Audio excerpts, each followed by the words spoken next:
Hi, my name is Amanda, and every week I get together with a really fun group of atheists, agnostics, secular humanists, and other non-religious people to talk about science, politics, religion, anything that we want, about 30 miles from the Saints Center.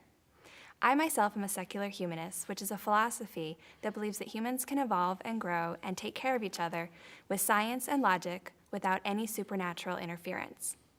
I also have some friends here with me today who have slightly different non-religious beliefs. Hi, Lily. Hi. Hi, my name is Lily. I've been an atheist my entire life because I grew up in a non-religious family. I never believed in God or went to church, so I've learned to think for myself. How about you, Craig? Hi, I'm Craig. I grew up in a family that went to church when I was young, but we never really talked about religion much. We never talked to each other about religion. And over time, I just kind of grew away from it and consider myself an atheist now. My name is Randy. I grew up in a Christian home, even studied to be a minister and was a minister for several years. Over time, I evolved into a different way of thinking, certainly espoused secular humanism, but I became an agnostic, doubting the existence of God. And now I also have come to the conclusion that there is no God, but in terms of the proof for the existence or non-existence, that's still something that I believe is open.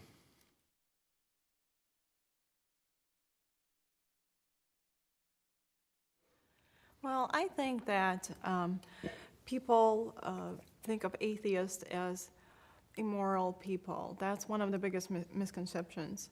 Actually, we're just as anybody else. We care about other people, we care about our country, and generally we're just good people. I agree. There's so many religious people that think that without their religion or without their book, that you have no basis for morality or to decide how to decide what's good and bad.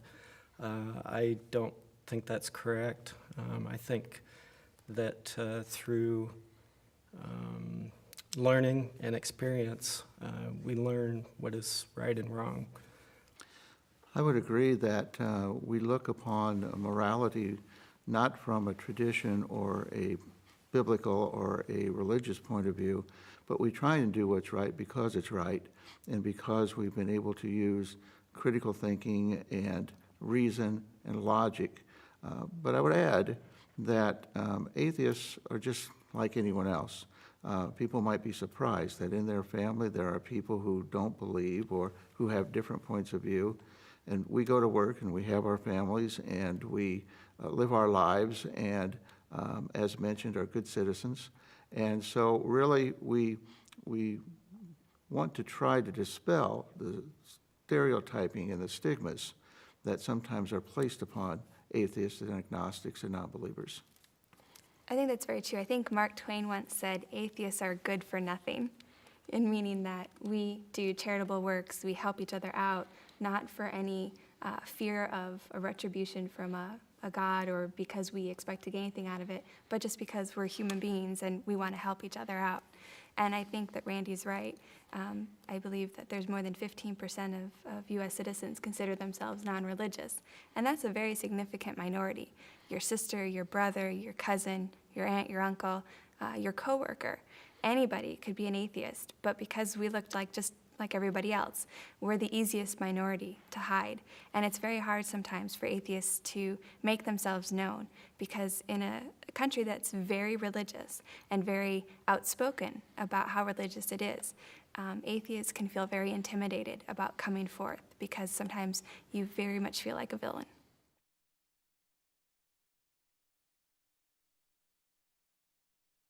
I think people need to believe that the United States was intended as a secular country, and the Constitution of the United States is a secular document.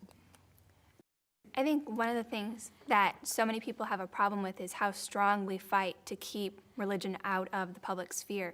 And it's not because we're anti-religious as a movement. I think if you talk to most atheists, agnostics, secular humanists, you would find that they really are very protective of everyone's right to be able to practice their religion however they want, so long as it doesn't infringe on anyone else's right to be religiously free and it doesn't hurt anyone.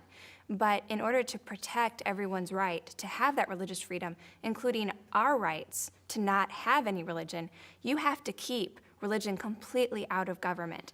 And that includes any expression on the part of government allowing religion in, whether it's prayer at a city council meeting, whether it's having a creche on the lawn of the courthouse. Those are expressions of government with religion. And it's very important that you keep those out so that not one particular strain of a religion becomes dominant, because then no matter what religion you are, no matter what kind of religion you practice, yours is not going to be the one that is favored. And then your religion is not free. And so we want everyone's religion to be free, including ours to not have any. I think part of the issue comes when we begin to challenge the religious beliefs as either legend, superstition, or not based upon science or not based upon fact. And when we begin to challenge and say that that is not a rational position, or that's not a scientific position, or that's not a position that's based in a critical thinking, sometimes people interpret that as an attack upon their faith. And that's when people begin to become defensive or become angry or begin to lash out. Our effort is not to convert people or change people, but our effort is to state that we exist, we are a part of the community, we support the country, and we believe in the constitutional principles that formed our country.